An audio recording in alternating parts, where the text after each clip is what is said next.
holiday. Happy holiday. Happy holiday.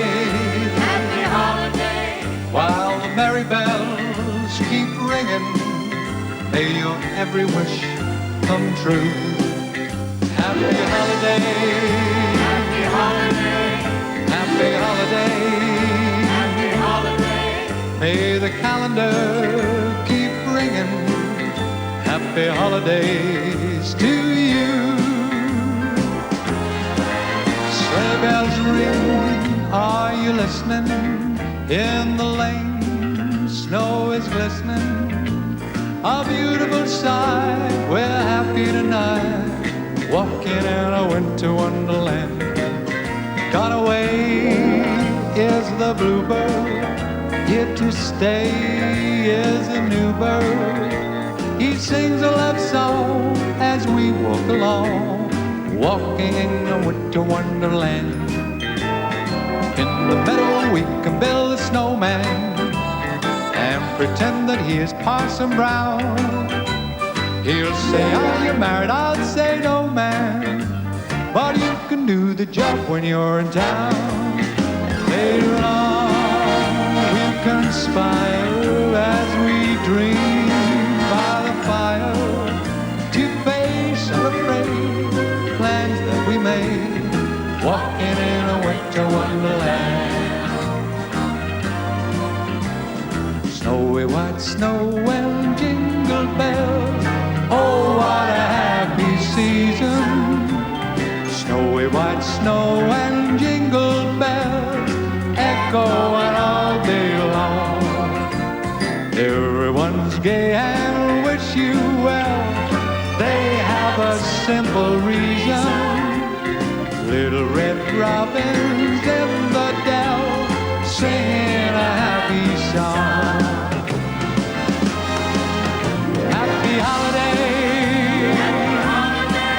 Happy holiday to you.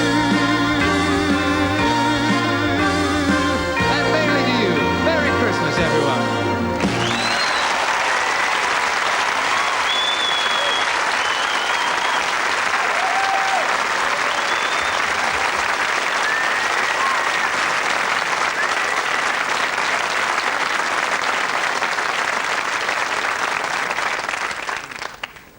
A little Christmas cheer there. And may I say that tonight's show, and welcome to it, I hope you're having fun at home, we are here. Tonight's show is almost full of royalty because we have a king, we have a queen, we have a clown prince. The king is one of the great comedians of the world, Alan King. And the prince is our own sex thimble, Dudley Moore. And the queen is the queen of Hollywood, Joan Collins, all joining us tonight, ladies and gentlemen.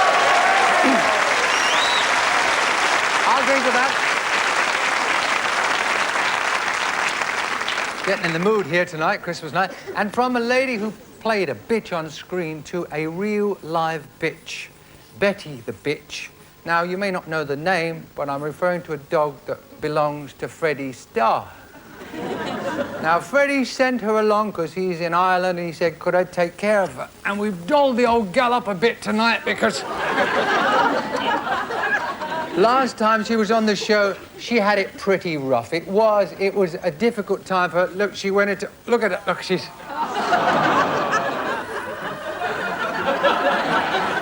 Don't get nervous, gal. For those, have a sip of that. For those that didn't see this, Elaine Page brought her little dog on called Tugger, and Tugger took advantage of little Betty here. Have a look at this.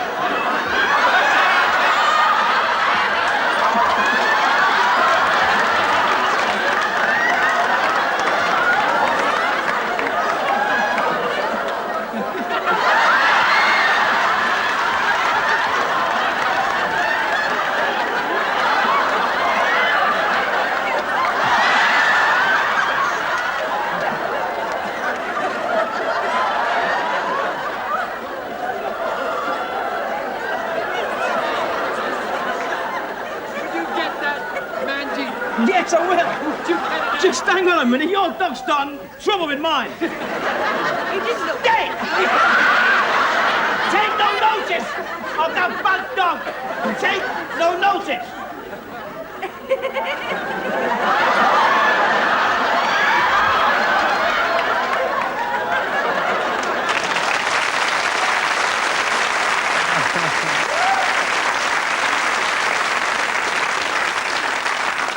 Now, there was a sequel to that. Tugger chased Betty round the back here. By the way, Betty is part Alsatian, part Peak, part Dalmatian, part Yorkshire Terrier, and her mother was very popular at Battersea Dogs Home. There is a happy sequel, and it's here to the meeting between Betty and Tugger, ladies and gentlemen. Now, she's very well trained. Watch.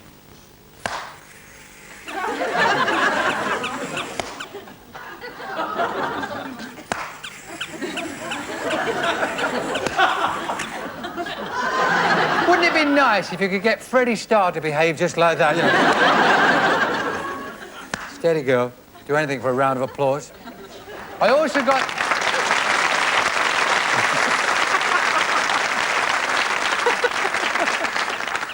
doing an impression of me now. I also got a marvellous gift from Jim Davidson. Now, Jim Davidson, when he came on the show, he said, have a drink, Des. This was last week on TV. Maybe you were watching. And he said, it's magic. It'll do things for your voice. And I said, I've had things done to my voice, nothing helps. He said, try this. Have a look. You see this stuff here? I asked what that was when it came on. And This is a surprise, actually. I've been working on this for ages. Do you know this stuff called helium that makes your voice go funny?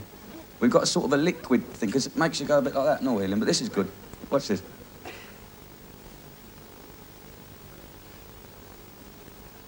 You saying it makes your voice go funny?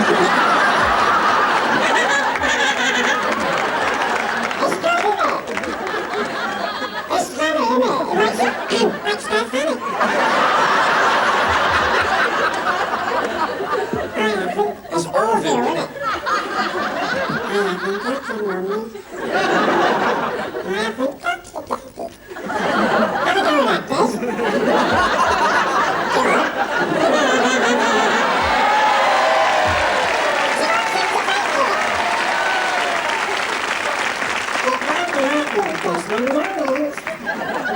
all of it? Just a little bit.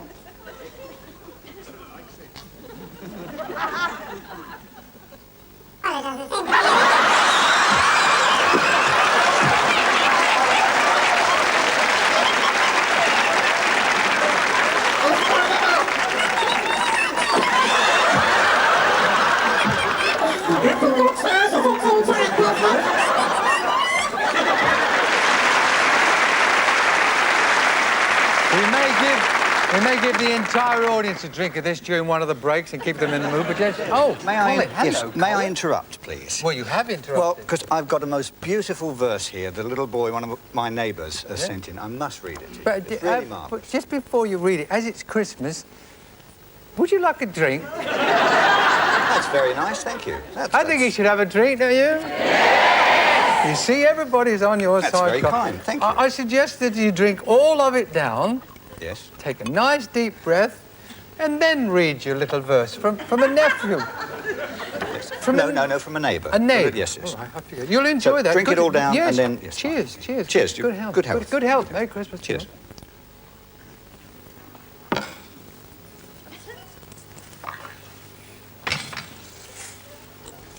Christmas Day is coming.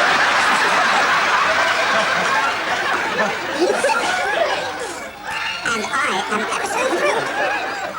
I can hardly wait to get my Christmas stocking filled. Father Christmas came last year. Presents for me and my brother. And then he took his whiskers off and got into bed with my mother.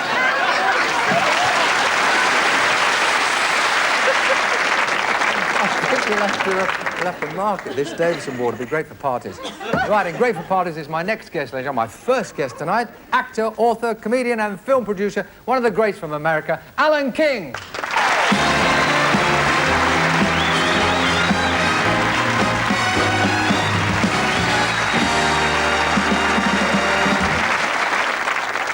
I've never seen you without that cigar in your hand. Well, you've never been to bed with me.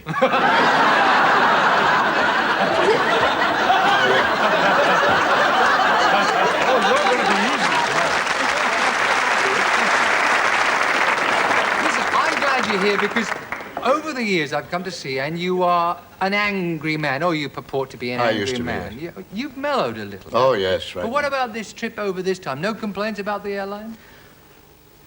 They ought to be arrested. Airline travel is a capital offense. I talk about food. Did you ever eat food on an airline? Did you ever see that lady come down with the steak, the color of that Lou Blue, the stuff they put in a john, you know? You know why people eat airline food? Because there's no other way to... You can't get up and walk out, can you? Whatever they tell you to do, stand up, sit down, go to the john, don't, whatever, smoke, don't smoke, they put that food in front of you, eat it because you figure maybe it's your last meal. And you don't want to go to hell hungry, do you? You ever see the food on the airlines? It looks like it's been eaten before. What else do you want to know? I want to know. Well, you're talking about food. Are you a good cook yourself? Do you cook in your house? I cook out of self-defense. I've had two women in my life, my mother who cooked too much and my wife who doesn't cook at all. She wouldn't go in the kitchen unless she had to go through it to get to the garage. I've been married 39 years. There should be a rim shot after a joke like that. What do I do with the ashes? Well, all right. Oh, is that what it is? I thought it was an architect's tool or something.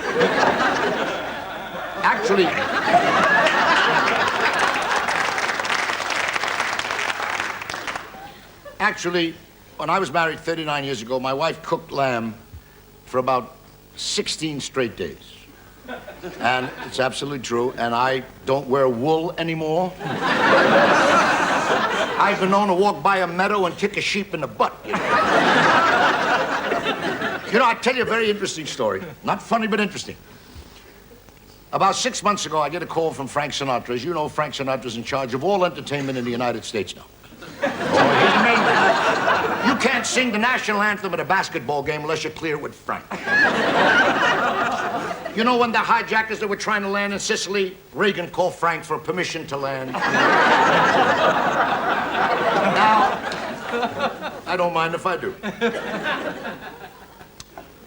I get a call that they're having a benefit in Palm Springs, California, in the desert, for the General Eisenhower Hospital, and if I would be the Toastmaster, they're honoring Mr. Reagan, President Reagan. I haven't seen Ronald Reagan in several years, and I go out there. I don't like Palm Springs. I like big cities, London, New York.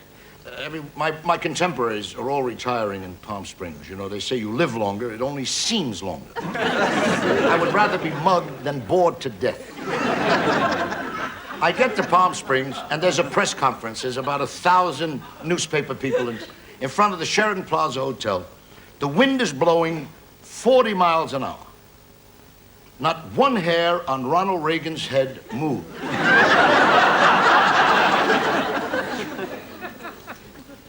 I never saw anything like it. I couldn't pay attention to what he was saying. I was fascinated by his hair. What the hell has he put on it?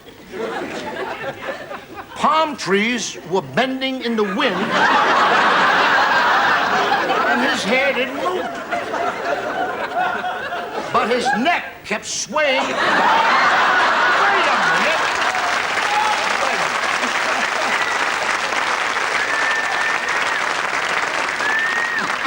Did you ever see a neck like Ronald Reagan? Looks like a turkey. Well, I told that story at the dinner. And I guess only in a free and a democracy can you do it. I'm telling a story about Ronald Reagan's hair, and I told him right there at the dinner that whatever he sprays his head, he should spray his neck with. And he's laughing. Jimmy Carter was there. Nobody told him he lost. So many times. I've seen you do routines about your children, but now I have to say to you, you get just as angry about grandchildren, because, you know, well, you're a granddad. I'm a grandfather. And maybe it's because I'm getting old. I don't know about it. You know, I get to visit your country a couple of times a year, but in America, we've got a major problem. That's we care nothing about our aging. And I don't want to be serious about it, but I have to. And it's shocking because, I mean, we keep these people alive because of medical science. For what reason? So we can discard them, so we can ignore them. And maybe I feel this strongly about it because I'm a grandfather now, I'm getting old. You know, my wife said, I've been in this business 45 years and I started at 13, and you don't have to be an accountant to figure out I'm 58 years old. And my wife says 58 is middle-aged. How many people you know live to be 116? So let's forget about that. Now, I'm old. My father My father will be 95 on the 11th of April. My mother is 86. And we'll never see the likes of these people again, Des. And as Arthur Miller said in Death of a Salesman, attention must be paid. It's a very serious thing in our society. My father at 95, I've known Nobel laureates and Pulitzer Prize. I never met anybody like my old man. I mean, we were kids of the Depression, we were immigrants. We were 8 children, 7 boys and 1 girl. And I look at my father, they just visited with us in New York. My father at 95 smokes 15 cigars a day, and I never heard him cough. I send him a box of my cigars, he trades them in for 40 boxes of White Owl. He drinks a half a bottle of whiskey a day, and I've never seen him drunk. You know, my father gets up at 6 o'clock in the morning. The first thing he does has a little shot, you know, a little taste. And I forgot that, you know, because they live in Florida and we live in New York. But 6 in the morning, I remember that sound, a little...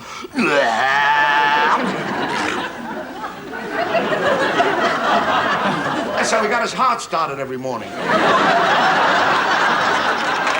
know, that's why I'll drink to that. Do you know that my father, and I'm very serious about this, my mother's always worried about my father. And she keeps saying to me, he still drinks at 6 o'clock in the morning. Why don't you talk to him? I'm the only one who listens to because I got all the money in the family, you know. And I said to my mother, leave him alone. Let him drink at 6 in the morning. He's 95. Maybe he's right, you know. Leave the old man alone. My mother said he should have a little bran in the morning. If there's anything that my father doesn't need in the morning, it's bran. To this day, nobody could follow my father into the toilet. Nobody. Wait a minute. You want to laugh or you want to listen?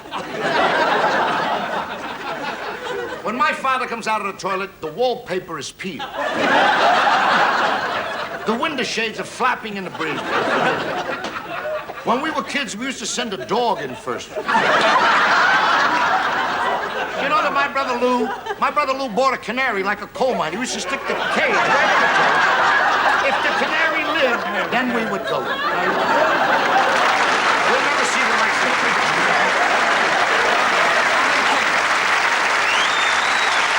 He's promised to come back, and we want you back in 2 minutes with Joan Collins. Stick around.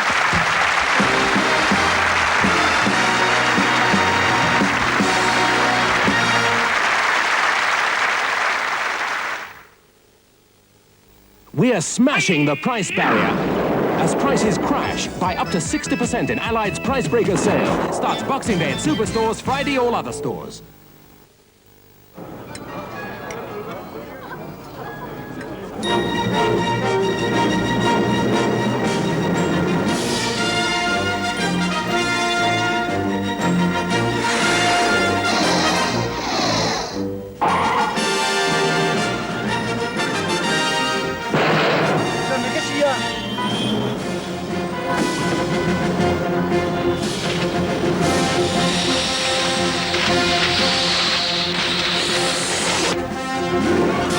I've got a plane to catch.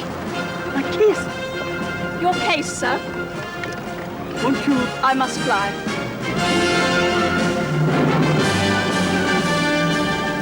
Over the last 2 years, everyone at British Airways has been trained in the art of putting people first. We seem to have taken it to heart. No wonder British Airways is the world's favorite airline. It's the Wade sale. It's got super savings. It's got style. It starts Boxing Day.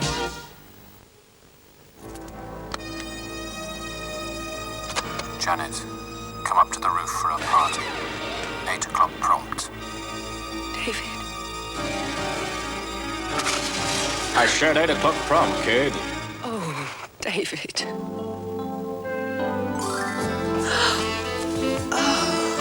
Of all the roofs in all the world. You had to walk onto mine. The night was made for Moonlight.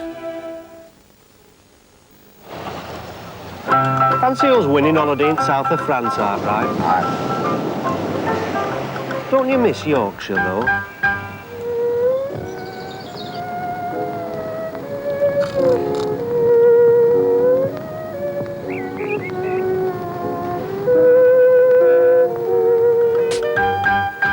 Oh, I don't know.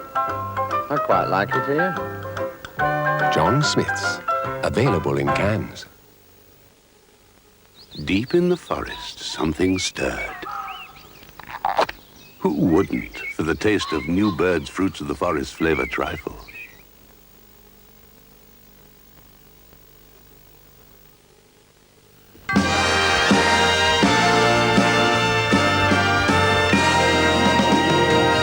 Hope you're enjoying your Christmas there. I think you'll enjoy this young man. He's an unusual entertainer. Willie Tyler with Leicester.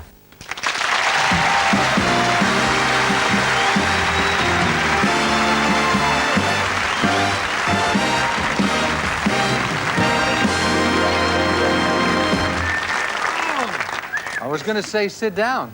I was already sitting when I came out here, Dave. I'm always sitting. Now, I do know that you're Willie, and this is Leicester, right? Yes, but you know what? You know what? See, sometimes people are always watching his mouth to see if it's moving instead of me, you know? But you really can't tell that way. Because sometimes his mouth is not moving, my mouth is not moving, and people are saying, where in the world is the sound coming from?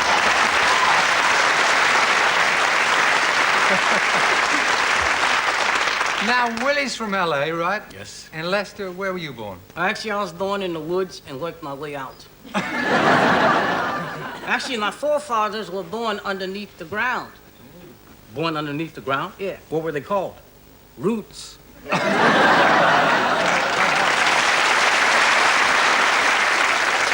Leicester, you and Willie here. You got it right, yeah. Yeah. Well, you're a double act, aren't you? And yet, in every double act, there's a straight man. That's right. There's a funny man. Uh-huh. And you're getting the love. Yeah, but just, you know what I'd like to do? I'd like to, we were talking about dogs earlier. As a matter of fact, we saw dogs, right? I've got a little joke I'd like to tell. Now, this is an old joke, Des, but you see, I have to start somewhere. Les, we meet on the street, and I say to you, I say, hey, Les, my dog just had pups. You say, congratulations, what kind of a dog is it? And I say, female. That's not funny. Don't worry about it being funny, just help me out. But it's not funny. Just help me out, okay? Okay, don't forget now, we meet on the street. I say, my dog just had pups. You say, congratulations, what kind of a dog is it? And I say, female. Got it? Yeah, here we go. We meet on the street. Hey, Les, you know what? My dog just had pups. How many? You're not listening to me. We meet on the street. I say, my dog just had pups. You say, congratulations, what kind of a dog is it? I say, female. Got it? Yeah, here we go. Hey, Les, you know what? My dog just had pups. Congratulations. What kind of a dog is it? Female?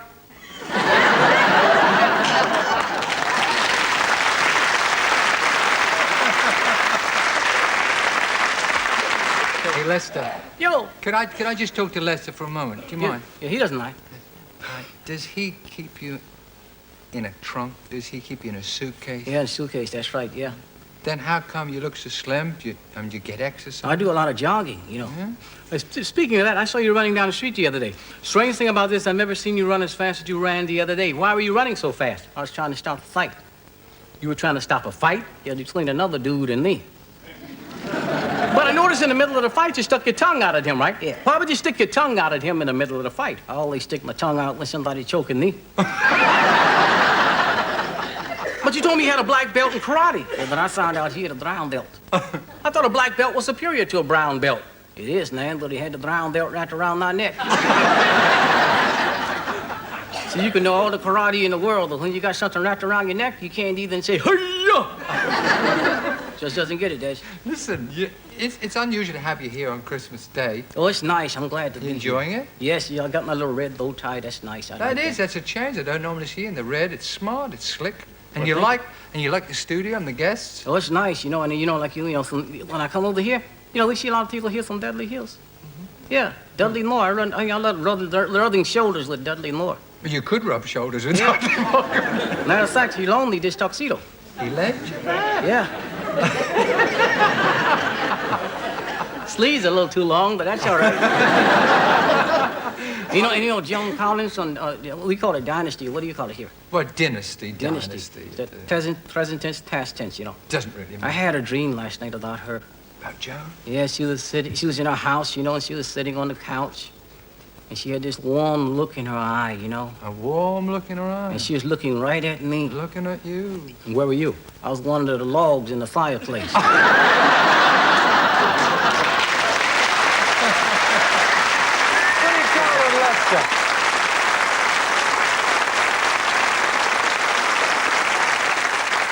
My piano player, the redoubtable Colin Keyes, now has a very important musical introduction to make. Colin.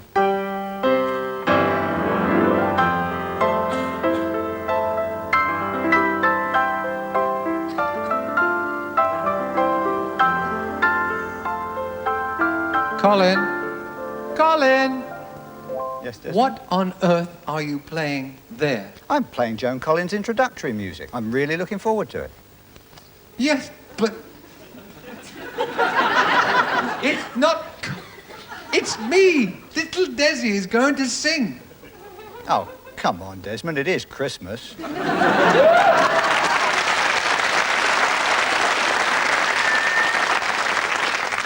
How would you like to sit on a mince pie later?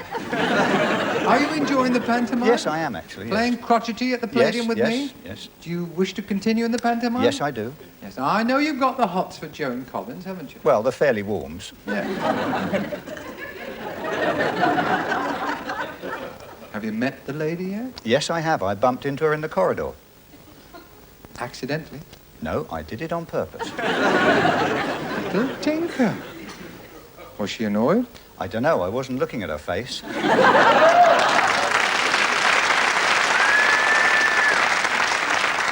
Would you care to play the introduction for one of the great Christmas songs of all time? And give him a smile, Keys. It's Christmas. Irving Berlin's immortal White Christmas. Sing along at home, sing along in here. I'm dreaming of a white Christmas, just like the ones I used to know, where the treetops glisten and children listen to hear sleigh bells in the snow.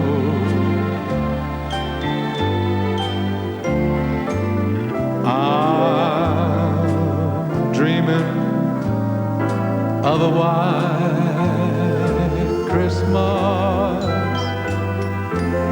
with every Christmas card I write. May your days be merry and bright, and may all your Christmases be white.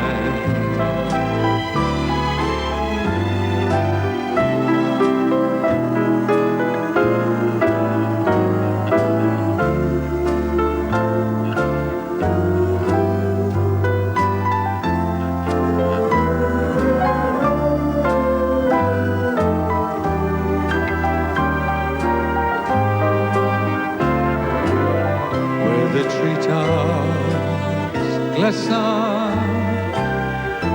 and children listen to hear sleigh bells in the snow.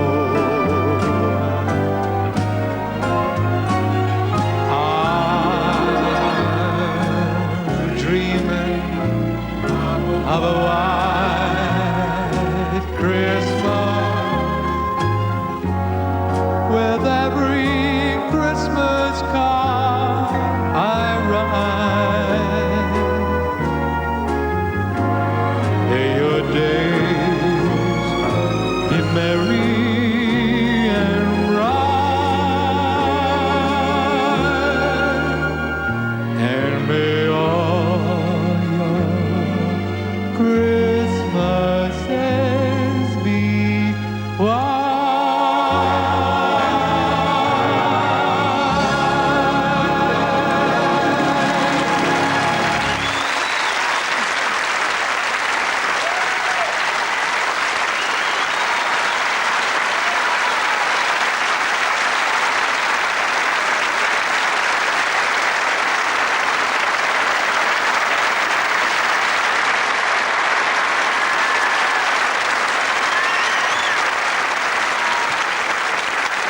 Yes, little Keezy and I have played him. Come and see us for the pantomime in Cinderella. Now then, my next guest is probably the most written about and talked about, with the possible exception of Princess Diana, the most talked about lady in the world today. It is, of course, Joan Collins, ladies and gentlemen.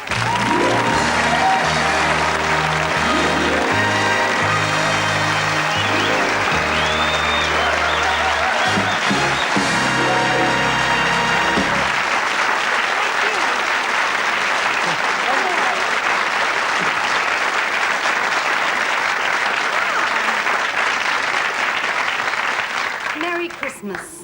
You beat me to it.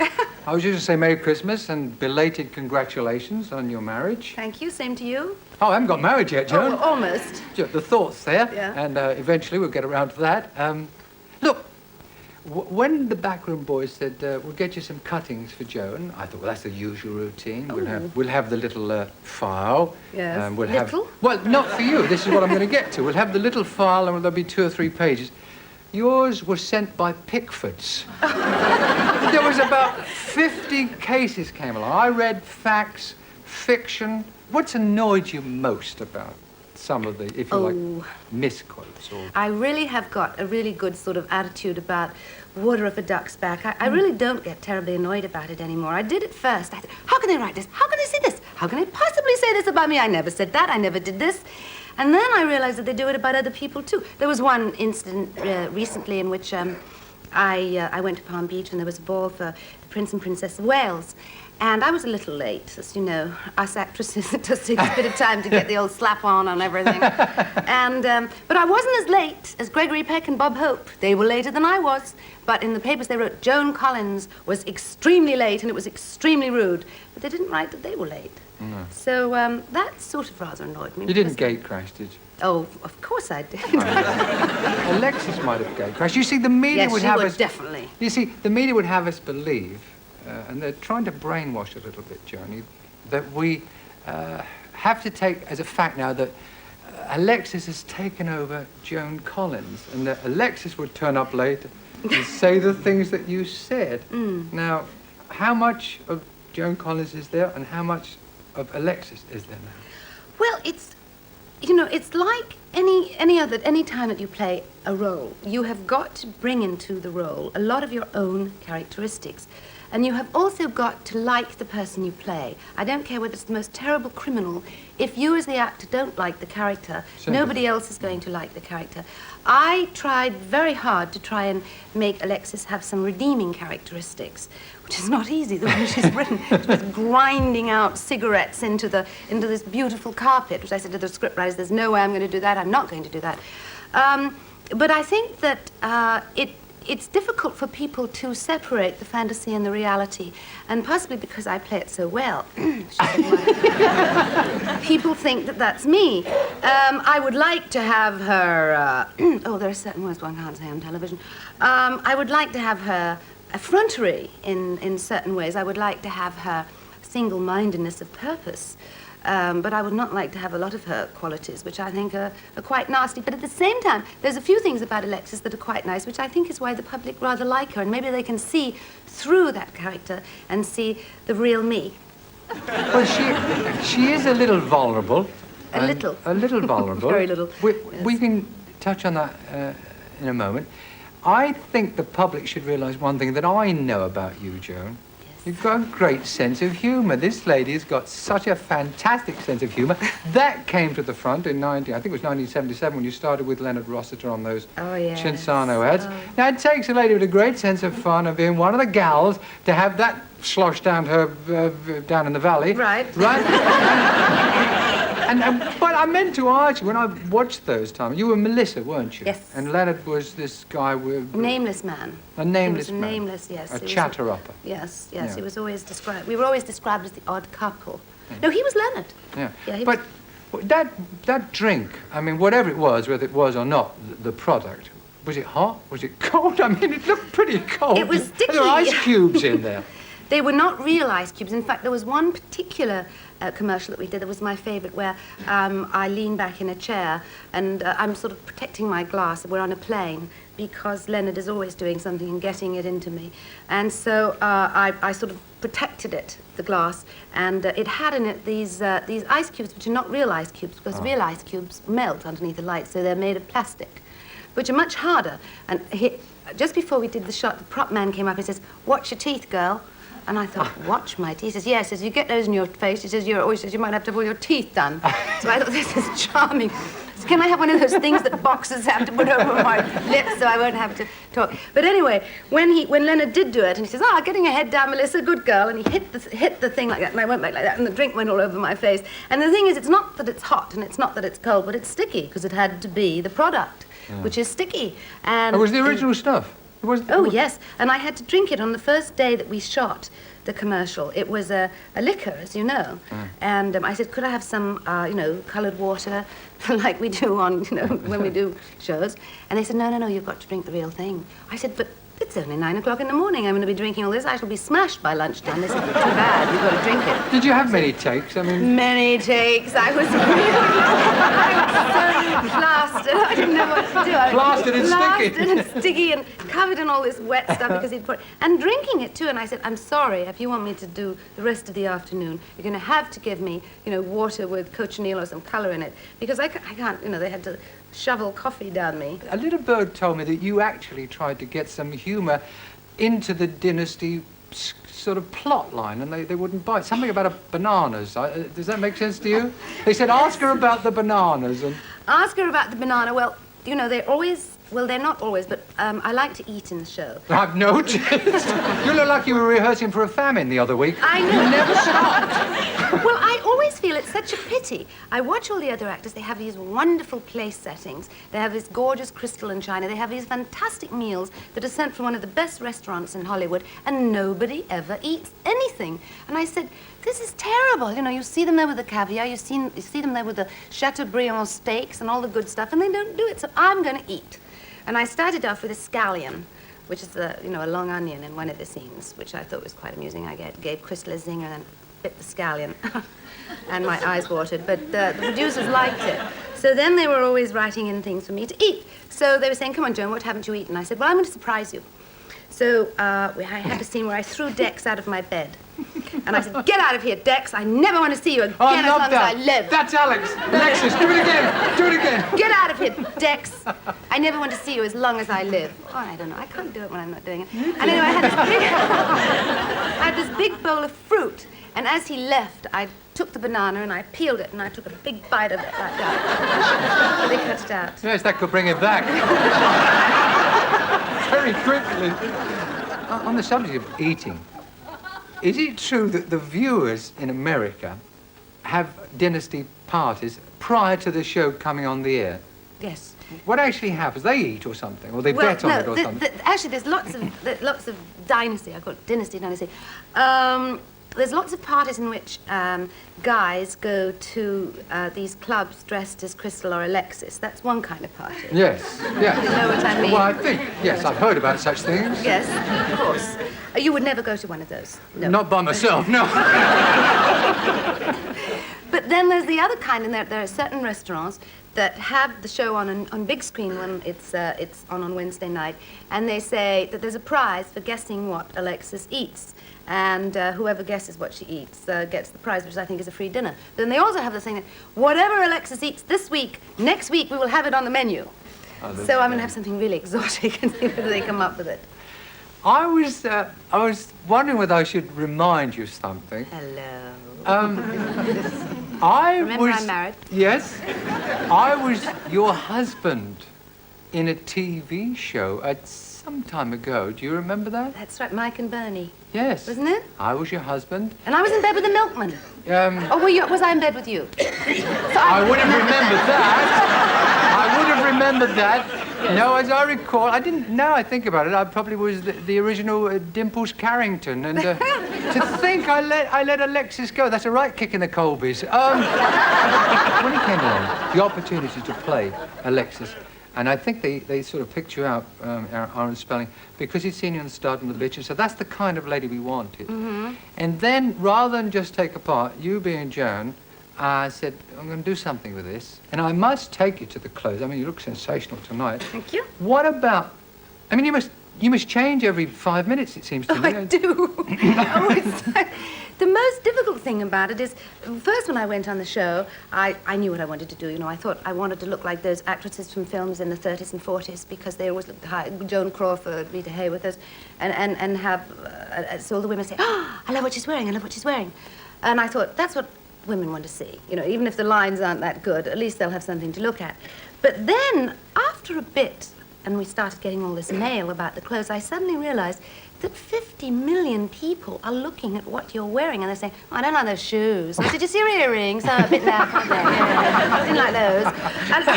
And I would go into stores sometimes in my disguise, which I did in a sort of headscarf and sunglasses, and go and buy a pair of stockings, and then I would hear them discussing me. I said, what did you think of that dress last night? Well, I didn't like it. No, I didn't. It made it look too big, you know.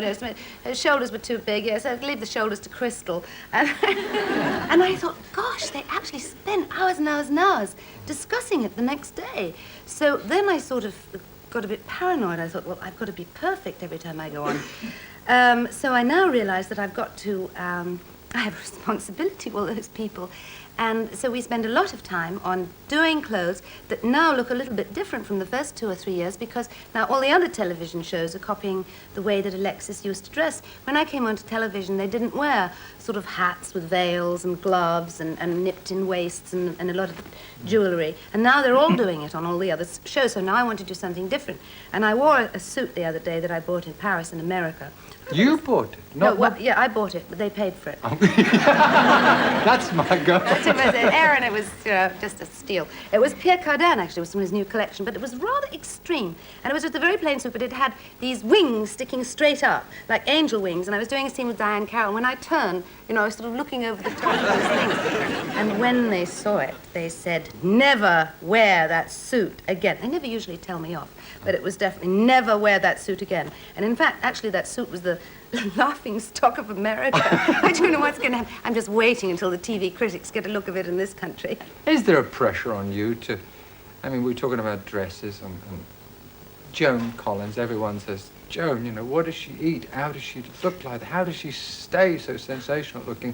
Is there a pressure on you not to just, you know, wander down to the shops in an old, I mean, you can't do it, can you? You can't put on a pair of jeans. You can't just wander off anymore. Of course I can. I feel, I certainly don't want to particularly be photographed or go to a premiere or go on your show wearing a pair of jeans. Or, I mean, I would if it was necessary. I don't have a lot of vanity in that respect. I mean, a lot of actresses I know go to... They expect you, They go to makeup in the morning in makeup.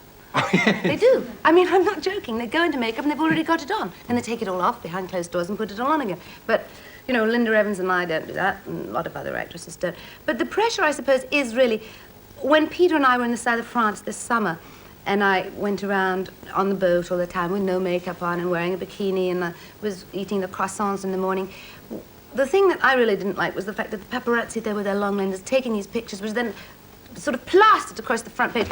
There she is, that's what she looks like, you know, no makeup, sunglasses, and not looking, obviously, like I look now. And I think that's a bit unfair because I refuse to have to be done up all the time, and I'm going to continue to, in my time off, which I've got to have, to wear what I want. And if that's an old dressing gown or a tracksuit, then I'll do that. And but at the same time, I'm not going to come and meet you or the Queen or go to a premiere or a party looking that way, because that's not, I don't think, what I want to, and I don't think the public want that either. No. But I am a real person, you know. You had the most unbelievable, it was the equivalent of Beatlemania in Regent Street not so long ago when you opened the lights. Now, were you, Joan, taken back? I mean, you're getting reaction around the world. You've been voted the world's most beautiful woman, woman of the year, all these things. But to come home in a place where sometimes things aren't written that you want to be written about you, and find that genuine warmth from Joe Public, the people you really are trying to appeal to, I mean, that must have got to you. Oh, it did really get to me, Des, because I had a rather, I thought, sort of slightly witty speech prepared, but when I saw there were almost 6,000 people in Regent Street, and they really... Stop the traffic. They were so warm towards me, and they were cheering, and there was so much love, there was so much affection, and there was so much joy that I was just really tremendously choked up. I mean, I found I had a lump in my throat and I couldn't talk. Because what I said was that since I was a little girl, I'd been coming to Regent Street, to the West End, to see the Christmas lights every year. And the fact that I was there and I was turning them on, and that all these people had come out to see me and were standing out in the cold and the snow since for 2.5 hours was just phenomenal. I mean, I think it was an experience that I'll never forget that. I'll never forget that. I think it's something that I will always remember. And it's more than applause. I think a lot of times we do what we do because we want that.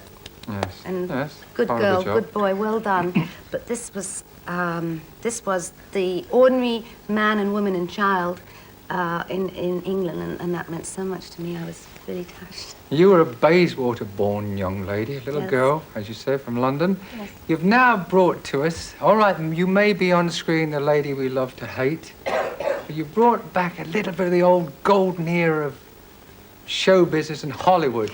You're a star, Joan, and long may you be. Ladies and gentlemen, Joan Collins.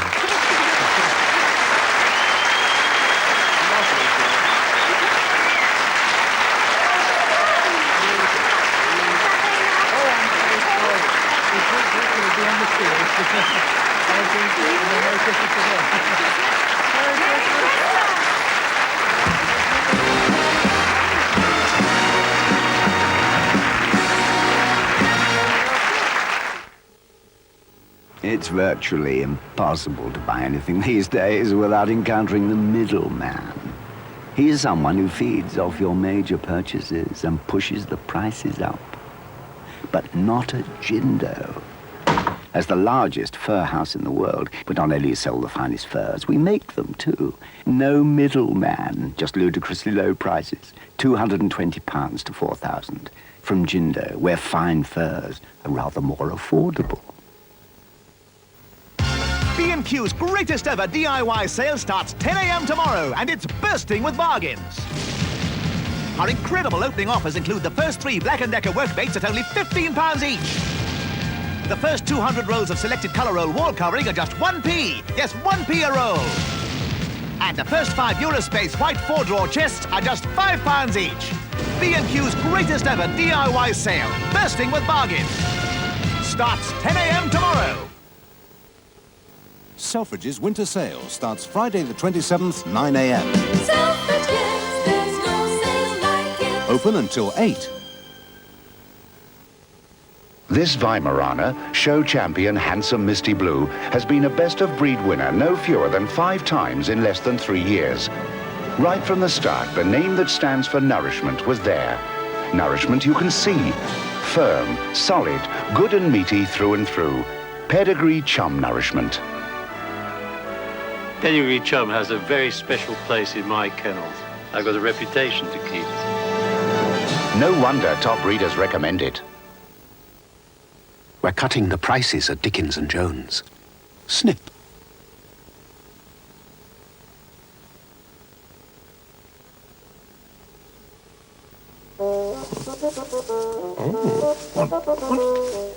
Whatever you've forgotten or run out of this Christmas or New Year, batteries, biscuits, videos, Coke, ice cream, just about anything, don't forget 7-Eleven.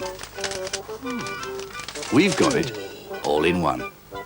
So if you're missing something this holiday, don't go crazy. Go to 7-Eleven. Make yourself at home. Come into court. For special first day only bargains and half price offers throughout the store. Court sale starts Boxing Day.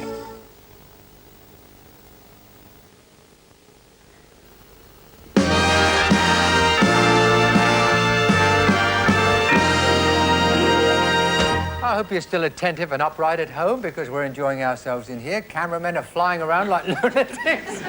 The audience are flying. We're all in a good mood, and why shouldn't we be? We're about to introduce to you one of the great talents of our business. He's a piano player extraordinaire.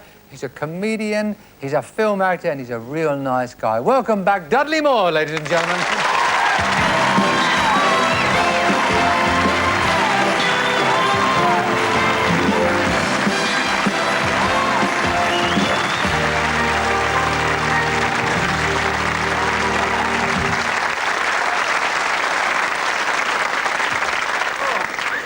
Is this real? Yes, that's for the real. It's Christmas night. Oh. Normally it's the other stuff, but it's champers.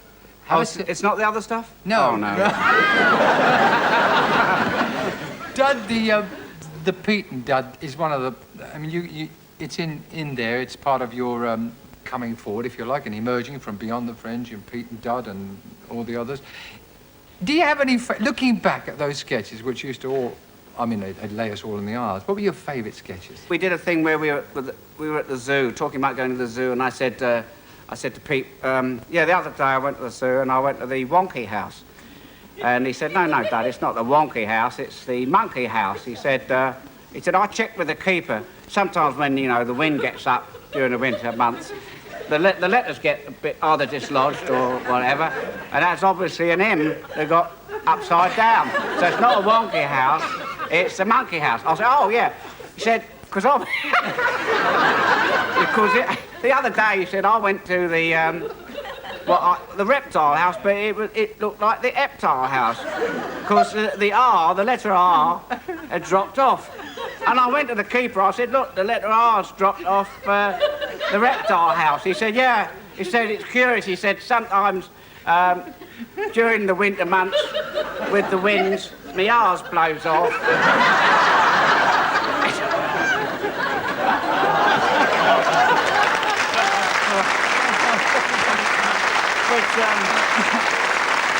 Leaving Pete and Dud behind for a second, and getting on to the Dudley we know now is the film star, the Lardy. Oh. Arthur, did you enjoy that, Arthur? I mean, was that... Yeah, I enjoyed that. It's good fun, you know, Arthur. I loved it because I got to be drunk all day long. That's good, really. I don't know why I enjoyed it so much. I can't remember, no. It's all a blur. What about the film you got two ladies pregnant in? Do you remember that? No, I wouldn't remember that one. Something in May. Yes, Mickey and Maud, I was close. Yes, 2 M's. Yes, 2 M's. You got two ladies pregnant. Yes. Was that a concerted effort? I mean, what... Well, I had to concert a bit, but, you know. But, yeah. No, that was fun to do. That was another one with Blake Edwards, of course. Well, he's been very much involved in your career over the years. Well, yeah, he's wonderful because he's very relaxed, you know, and you feel like you're playing. You don't feel like you're working, you know. Bit of fun. Yeah, it's great. Look, the new film, Santa Claus. Oh, yeah. You play an elf. I play an elf, yes, the part I was born to play. Yes, I play an elf. I'm sort of a mischievous elf in the film, and I want to impress Santa Claus with all my go-ahead methods of producing the toys. You know, he does them by carving, and I want to get a production line out, and I want to get rid of his reindeer or else modernize it, you know, and I build myself a little car which called a Patchmobile. Yeah. Being an elf, yeah. I believe there was a lot of elf jokes flying around the studios. Cannot believe National elf and things like that. National elf and efficiency. And, elf abuse. But it was, I tell you, it was a rather startling thing when I first put the costume on. You know, I came out in a bit of a sweat going on the set, and there's 500 men my size, all dressed up as elves. It's sort of rather nauseating. But the first thing was very funny because I came out the first day, and there's a sort of a wardrobe, like a hanger thing, you know, where they hang costumes and stuff. And there was a plastic bag on there from Selfridges. But the funny thing was that the S had been covered up. So the first thing I see, I go on the set, and it's Selfridges. Well, now, I would be very remiss if I didn't say I can see a piano. Oh. And the rest of the trio. And it isn't...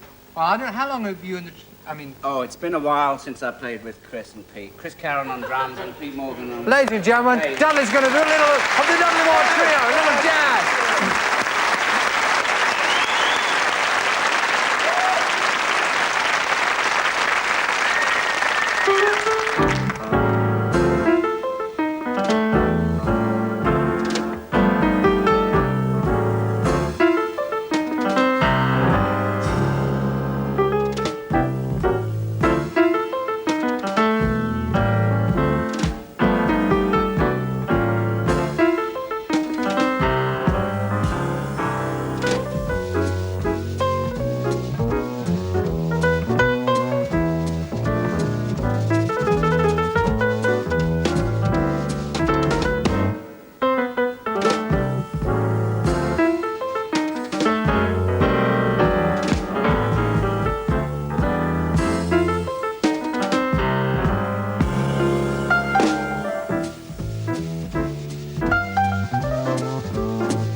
Dad, there's not much could follow everything that's been going on tonight. I just wanted, could you and I do a number to finish with? Oh, yes. Yes, yes. Have you got a suitable number? I've got a, very good number. It's in your key, and it'll be perfect. Now, the key is very important. You realise my throat's a little fragile. Yeah, no, I've researched it. Yes. And, this is right for me. Yes, it's absolutely perfect. And suitable for the occasion. Suitable for the occasion. Please feel free to. I feel free. Believe me. Now's the time to say goodbye. Now's the time to yield a sigh. Yield a sigh. Oh. Now's the time to wonder away. That's okay, it's all right. Okay. Yeah. Until we meet again. Feels good. Somebody say goodbye, goodbye. We're leaving you, stupid. Goodbye. We wish you fun, good fun. Goodbye. We're leaving you, skitting off. Goodbye. I wish you fun, good.